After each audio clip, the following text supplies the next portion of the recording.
Alors ça fait maintenant plus de 3 ans que j'utilise des chaussures minimalistes. J'ai dû acheter au moins 7 paires de marques différentes, raison pour laquelle dans cette vidéo, je vais vous partager mon avis. Qu'est-ce qui est bien par rapport aux chaussures minimalistes? Qu'est-ce qui est mal? Quelles sont les limites et quels sont les dangers parce que trop peu de personnes en parlent. Donc là, on va réellement parler de la vérité par rapport aux chaussures minimalistes. Petite intro, moi c'est Clément de Mouvement Conscient. Sur ma chaîne, je parle de force, de souplesse, comment avoir un corps qui est véritablement utile et qui sait bien bouger, que c'est vraiment répondre à plein de situations différentes.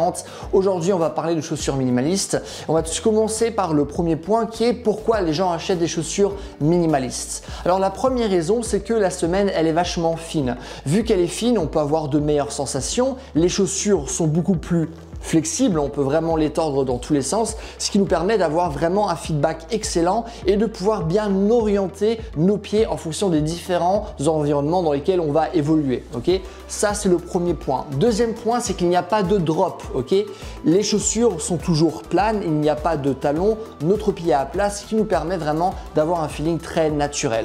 Dernièrement, autre point qui est très important, c'est qu'on a la place pour nos orteils. Souvent, les chaussures sont beaucoup trop restreintes. Je vais vous donner voilà, par rapport à une chaussure normale. Et du coup, ça peut causer énormément de problèmes au niveau de nos pieds et clairement, ça limite notre manière de bouger et c'est clairement pas avec des chaussures qui sont serrées qu'on pourra évoluer naturellement dans l'environnement ou faire plein de choses différentes avec notre corps. Ok, donc ça, c'est les raisons pour lesquelles les chaussures minimalistes sont toujours choisies finalement lorsqu'on essaye de prendre soin de notre corps. Néanmoins, il y a pas mal de limites et de contraintes et de dangers qu'on doit prendre en compte.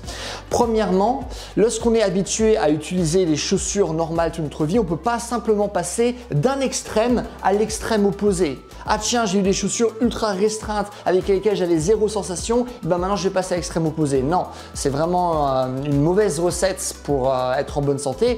La raison pour laquelle je dis ça, c'est que votre pied n'est pas habitué à ce genre d'effort. Votre pied n'est pas habitué à bouger dans ce genre d'environnement, avoir autant de liberté et surtout être confronté à autant de chocs. Vous allez voir que si vous commencez à marcher ne serait-ce que 45 minutes avec des chaussures minimalistes pour la première fois, vous allez le sentir, que ce soit là maintenant ou le lendemain, puisque votre corps n'est tout simplement pas habitué de marcher naturellement. Et du coup, si on passe vraiment du jour au lendemain sans laisser finalement suffisamment de temps à notre corps pour s'adapter, on risque de se blesser, ce qui arrive souvent avec des personnes qui se disent ok tiens, par exemple moi je suis à la course à pied, du coup maintenant j'ai envie d'utiliser des chaussures plus naturelles parce que ça va être bien pour mon corps. Et du coup ils passent de courir avec des chaussures qui sont ultra rembourrées, ce qui est le cas de l'écrasante majorité des chaussures de course, à des chaussures minimalistes et ça c'est vraiment parfait pour se faire mal, pour avoir des blessures de surutilisation et donc ça c'est vraiment quelque chose qui est très mauvais. Raison pour laquelle on doit y aller progressivement, ok? Surtout que lorsqu'on a un pied qui est très tendu, à force d'être dans un environnement qui est restreint, c'est comme lorsque vous faites par exemple des automassages.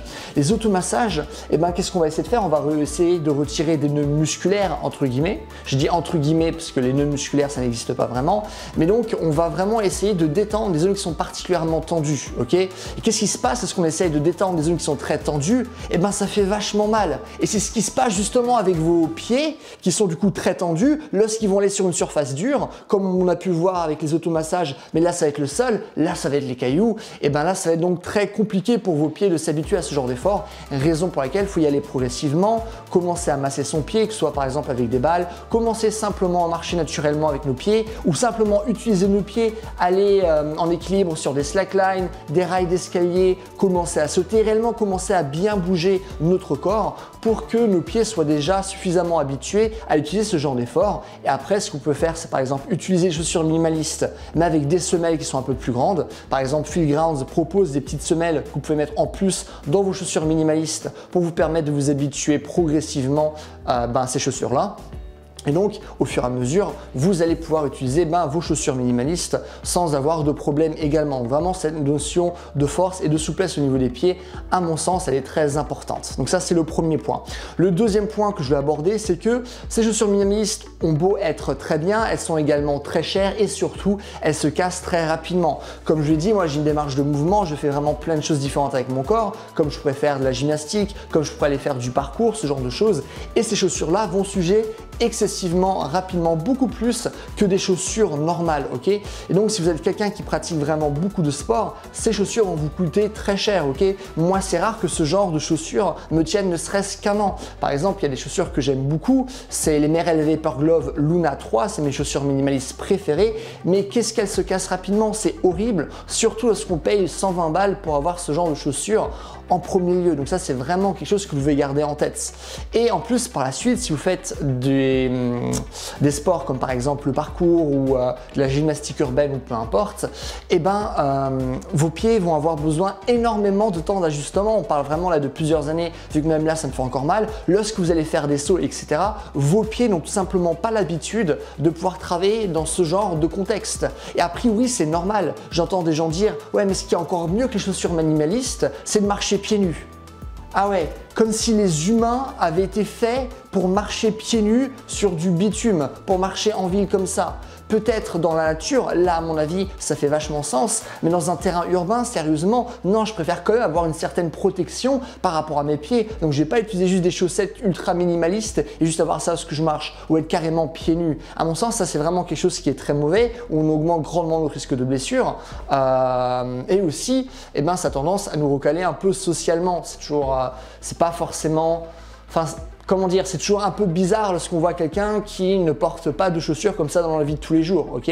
Et déjà que souvent les chaussures de minimalistes, eh ben, elles ont souvent tendance à ressembler à des chaussures de clown. Du coup, si maintenant on commence en plus à aller de plus en plus loin de la société, c'est pas forcément une bonne chose. Je me souviens ce que j'avais mes cours de sociologie, qu'on disait que c'est bien à la fois d'appartenir au groupe, c'est-à-dire d'avoir suffisamment à la société de manière générale, c'est-à-dire avoir suffisamment de points en commun, mais il faut également avoir des points qui nous séparent pour trouver notre individualité, mais tout est une question d'équilibre. Et si maintenant on fait tout dans les extrêmes, après chacun fait ce qu'il veut et après qu'on se retrouve vraiment seul, c'est pas forcément la meilleure chose non plus. À part si vous avez le bonheur de trouver des personnes qui sont aussi folles que vous, à ce moment-là, ben c'est génial, ok? Mais donc voilà, c'est comme un point à mon avis qui est quand même important à souligner. Et à vrai dire, c'est tout ce que j'ai à vous dire par rapport aux chaussures minimalistes. Il y a énormément de marques différentes. Grosso modo, les mêmes points s'appliquent à chaque fois concernant la qualité, concernant les sensations, etc. Il n'y a pas de marque que je préfère forcément plus que d'autres. La marque la plus connue, c'est Vivo Barfoot. Je dirais pas forcément que c'est la meilleure. Moi, j'aime beaucoup Feel Grounds, c'est ces chaussures-là, parce qu'elles sont très minimalistes, mais qu'elles ont aussi une démarche urbaine, c'est-à-dire qu'elles ont l'air de chaussures normales. Là, on a l'impression que la semelle est ultra épaisse, alors qu'en fait, ça ne l'est pas. C'est juste un effet d'optique. Donc ça, j'aime bien. Pour le sport, comme je l'ai dit, j'aime bien les Merrell Vapor Glove Luna 3. Si maintenant je fais des activités où je vais souvent détruire mes chaussures, à ce moment-là, je vais prendre des feuillus, parce que les feuillus coûtent 7 balles si vous achetez sur AliExpress ou un truc comme ça. Et du coup, ça vous permet d'en détruire plusieurs par an si vous avez une pratique physique qui est très intense. Et du coup, comme ça vaut le coup. Mais clairement, je n'utiliserai pas, maintenant je n'utilise plus des chaussures très chères, minimalistes, pour faire des activités sportives régulières parce que elles vont s'user excessivement rapidement et j'ai pas 300 € à mettre chaque année dans mes chaussures. Donc voilà. Mais écoutez, c'est tout ce que j'ai à vous dire dans cette vidéo. Si vous avez des questions, des choses que vous ne comprenez pas, n'hésitez pas à les mettre dans les commentaires. Je réponds à tout le monde comme d'habitude.